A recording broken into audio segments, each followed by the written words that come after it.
Right, welcome back everyone, welcome back to another video. We're back into the garage today at home. We've got another little project going on. Something that I've had for a while now, but I've never really put onto the channel until today. So, if I spin you around, I can show you exactly what I'm talking about. So this is my 1990 XR3i Mark IV Escort Cabriolet. 1600 EFI.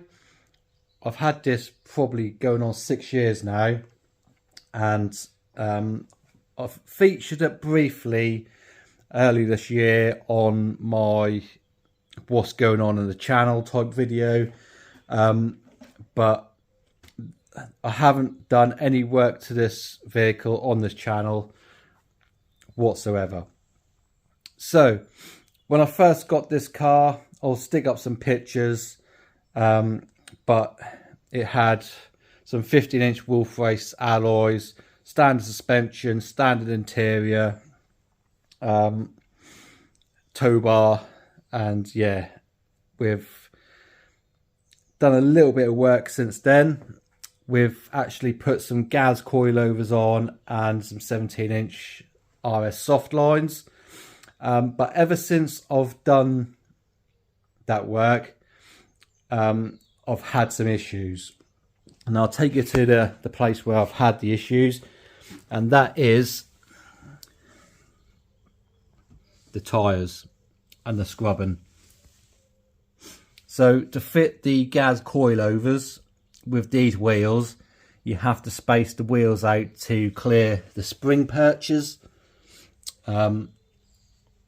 because normally you'd have an inboard spring and then a separate shock, but the gas, you got a spring over shock basically, and the adjustable spring perches would rub onto the tyre, so I had to space them out, and that's obviously caused, don't get me wrong, I like the way how it sits and fits and all that sort of stuff, but when you bounce along down the road, especially when you've got someone in the back, that do catch his arch. And I have slightly rolled this arch a little bit, but that just wasn't enough. And obviously it's just taken some chunks out of the tyres. So it's almost down to cords here. So I think before we bring this car back out on summer, we're going to address this situation by fitting some different springs. And also, I have got an issue with the gearbox as well. We're not going to do that in this video, but we will do in another video, an upcoming video. This was a recon box fitted by the previous owner a few years ago, and since I've had it, that's always popped out at first. So you go to take up the drive, pull away from the junction, and that'll pop out at first. Since then, since I've been using it, I've been pulling away in second gear or just holding the gear lever in first position, and that's been fine. But it's now starting to develop crunching in third and fourth. So we're going to replace the gearbox, and I have actually got a rebuilt RS Turbo gearbox with a limited slip diff to go into this. But again, that's going to be a completely different episode. We are literally just going to be focusing on getting this situation sorted first. Right, so what I have got is I actually bought a set of Spax lowering springs, a full set. These are just the rear ones, to go into the back. I think they're 30mm drop, and I've got the polyurethane, I don't even know what you'd call these, spring retainers, spring dampeners, cushions, whatever. I've got some of them anyway. So yeah, we're going to see how these fit. If we need to cut off a couple of coils, we will. I don't think we need to, but we'll just see how these fit anyway, and hopefully we can take the spacers off the wheel so that'll then fit slightly inboard, and yeah, just be a little bit of a nicer fit, I'd say, so it don't rub or grind anymore. Right, so the first thing we're going to do is we're just going to jack up the car, get the wheel off, and I can show you exactly what the setup I've got in there and what we can do to hopefully rectify it. Right, so I haven't really got many tools here at home, so we're going to have to see how we get on, but hopefully we'll be able to sort something out. If not, I might have to spread this video over a couple of days. Another thing I had to do as well when I fitted the spacers, I've had to stud and nut convert the hubs. I did buy some extended wheel studs, but they actually stripped the threads out of the hub itself. So I then bought some stud and nut kit and yeah, converted it to stud and nut basically. But the studs are loose inside the actual hub itself. They are splined, but when I drilled them out too big, so sometimes the nut might spin. I'm not really too sure. Again, I did this probably about 4 or 5 years ago, so my memory isn't as good as what it used to be. So 19mm, we'll crack these off, get it jacked up, and then hopefully get this wheel off.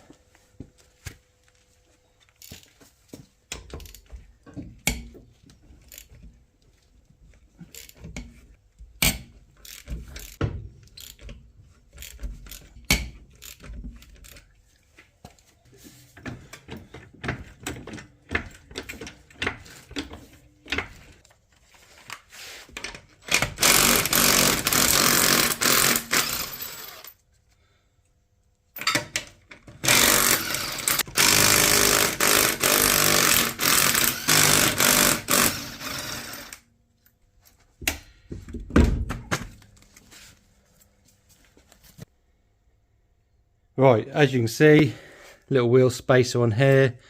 You see what I mean by the nut is quite loose, or the stud is quite loose in there. About 5 years old these gases are. Haven't fared up too bad, but you can see on here the spring perch why we needed to space it out, because if not the actual wheel would rub against the spring perch. So plan is to take this whole shock assembly off, take the springs off, take the perches off, and put in a standard style spring in where it should be. And then obviously we got our polyurethane mounts to go onto the top here. So yeah, from what I remember, that was quite fiddly with the brake line on these, but again, we'll just have to play it by ear, I reckon. So it's not very bright in here, but let's see if we can get these bits off. A little bit WD-40 on the bolts, I reckon, but hopefully, because I've had this apart and that's been garage stored since I've had it, it should be okay to all come apart. So let's get some WD-40, let's get some tools out, and let's get this shock off.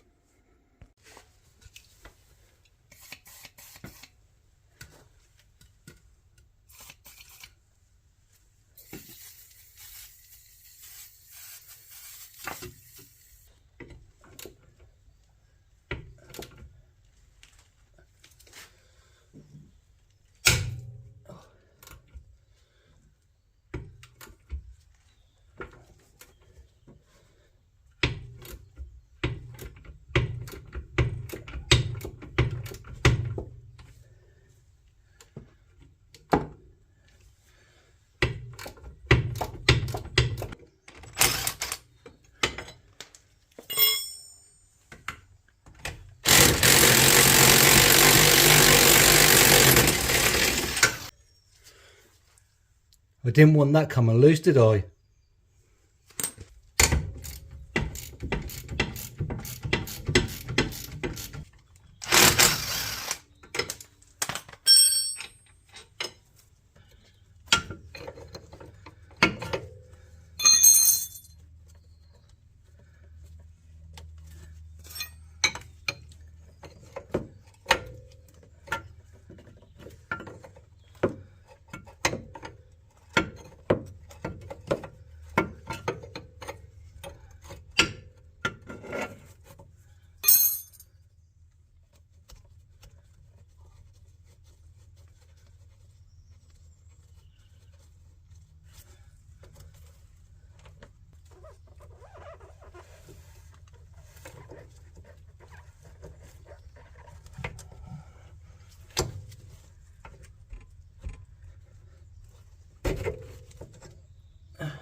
Right, in the back of the car, I'll just flip this seat forward a bit and pull the carpet back, and you can see the top mounts are not as easy to get to as what you'd have in a hatchback, like proper XR3i or RS Turbo or something like that. But 19mm nut, and the top of the shock is a 8mm, I believe, but I think that is what you use to adjust the top of it. So just below that you can see there's a couple of flats, and that's what you hold the shock by. So yeah, I just trying to just undo the 19mm and just spin the bush. So probably should have done this first before actually removing all the hub stuff, you know, while there's still some weight on the actual shock itself. But we live and we learn. So I won't be able to film this because, as you see, it's a very tight confined area, so I'll just update you when we got it all off. Right, I managed to buzz that top nut off with the gun, the 19mm socket on the end, and this is what we're left with basically. So yeah, now we'll take this to the vise and see if we can get these spring purchase off. Right, stupidly I haven't got any C-spans with me, so I've just chiseled that loose, and once that's free, I mean, you see us, the threads are lovely, so we can wind this down a bit. I was actually expecting this top hat to come off. I want to get some weight off the spring first before I do anything with that. But yeah, I'll continue on doing this. We might have to get the old chisel in the spring hat to get it off. But the old springs are looking a bit rusty, considering it's only been caught out in the rain a couple of times, and it gets all the underside, all the wheels get taken off, and all the arches get cleaned once a year. So yeah, not really too sure. Right, let's see if we can get the spring top off. Right, so a little bit of persuasion with the old love tap. This now comes off. This is the bit that actually gets applied by gas, so it's aluminium, so just be careful. And obviously the springs themselves. I was thinking about upgrading these springs to a stiffer spring, but that isn't going to it's not going to help the fact that the wheel sticks so far out that it keeps rubbing. So yeah, hopefully now we can unwind these spring perches and stick everything back together again. But I think we might have to clean these threads up first, so we'll get some more WD-40. Yeah, it's starting to bind up now, a little dirt. We'll get some more WD-40, we'll get a brush in there and just brush all that dirt out and get these spring perches off. And then we can get the new springs and get these old shocks back together. Right, so that's the shock all built back up again. I'll probably keep these, obviously. Not going to chuck them away, but the idea I got from doing this was from the XR3i race car, which has the Gaz Gold shocks, which are a coilover type, and it's got a cut down spring in the middle. So yeah, it's a cut down lone spring, so it's slightly stiffer spring rate, cut down to give you that lowered look. So yeah, I might, because I have to run standard wheels, I might use this setup on the race car. I'm not 100% sure yet, but we'll keep hold of it anyway. So yeah, it's time to get these back onto the car, get the spring in place and see how it sits basically. Right, that's that all back together again. I am going to have to take this apart at another time, because the bolts that I've got here, the ones I took out weren't very good. That bottom one gave me all sorts of problems, So I don't know if you can see that, but I managed to get another bolt in there, one at the top, but they're not the right sizes. So the bottom one's the right thickness, so it keeps everything in place, but the top one is not, and I didn't have two of the bottom ones. But I have got a complete undercarriage bolt restoration kit that I bought from a race car. So I will nick a couple out of them. I'll just reorder them off the guy that on the RS Turbo restoration page, I think it is, on Facebook. He sells like a complete underbolt restoration package, and that comes with every single bolt, and they are to like factory specifications, even the right colors, the right paint marks, everything is on it. But as you can see, we've got the spring in there, we've got the top hat in there, we've got the spacer off. It's a 12mm spacer. If I can, there we go, 12mm says on there. So we'll just fit the wheel back on and see if anything rubs, and then if it don't, then we'll lower it down and see what the height is.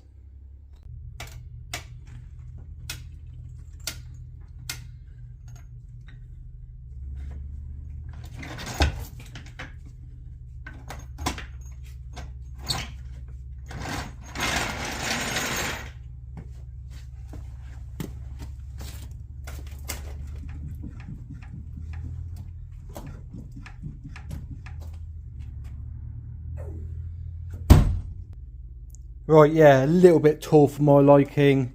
I know they will settle in once the weight's been on them, but I think we're going to have to cut at least a coil out, if not two.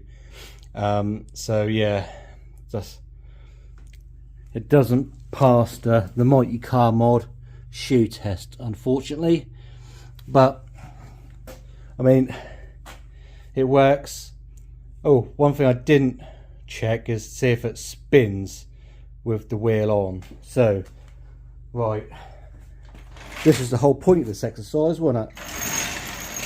Is to make sure that it spins with the wheel on and it doesn't foul anything. So we'll jack it back up and we'll try again. Right, we've got off the ground again, so yeah, that clears perfectly fine. That's just the drum rubbing, because it's been sat here for a couple of months not being used. Hopefully I can get you in here. How'd that look? Shall we turn the torch on? I'll zoom you back in though. There we go. Let's have a look to see the clearance between the shock and the wheel. So yeah, not massive, but plenty enough. So yeah, that is what we wanted to do. Not entirely sure what happened there, but I must have hit the unrecord button and I was rambling on for minutes before I realised. But this is all done now. We've done what we needed to do. So yeah, I think when we get on to obviously do the other side, I'll get all the new nuts and bolts and stuff like that, and we'll cut a coil off this side and off the other side and see how that sits. But as you can see, without the jack on it, sits a lot further in, so the fitment is very poor, not hella flush anymore. But hopefully that will stop the scrubbing. We'll have to stick a couple of new tyres on the back as well because they're knackered. The front here, absolutely fine. There's no spacers at all on this one, but they do still scrub. I would like it a little bit lower on the front here as well, but yeah, just going down the road, if you hit a dip, that will catch you in a arch, and also when you're like turning in the car park, that'll catch that arch as well. So the only way to get rid of that is to cut the inner arch tangs that retain the inner plastic arch, get rid of the inner plastic arch, roll this arch, yeah, and I think that'll be the only way to get that side, or get the front sorted anyway. But as I say, I've still got the other side to do. I've still got to replace the bolts on this side, so we will come back to that at another day. But yeah, we've sort of like achieved what we needed to achieve today, which is if we take the springs off and replace them, will it still clear the shock? And it does, so that's absolutely fine. Not really much more to add, to be honest with you. I can't go no further today, but I needed to get a little video out to you anyway. So the plan is, I'm hoping to get a non-rover video out to you guys probably once a month, if not every 2 months. But we've still got the other side to do on there. We've still got the gearbox to change on here as well. So yeah, we've got that. We've got the other XR3i race car to do some welding on, and we've got the ST as well, which need a new engine. So we've got plenty of Ford content for the Ford lovers, and that's pretty much going to be what this channel is going to be about. Majority Rovers and MGs and stuff like that, but my second passion is Fords. So I will chuck out a Ford video every now and again.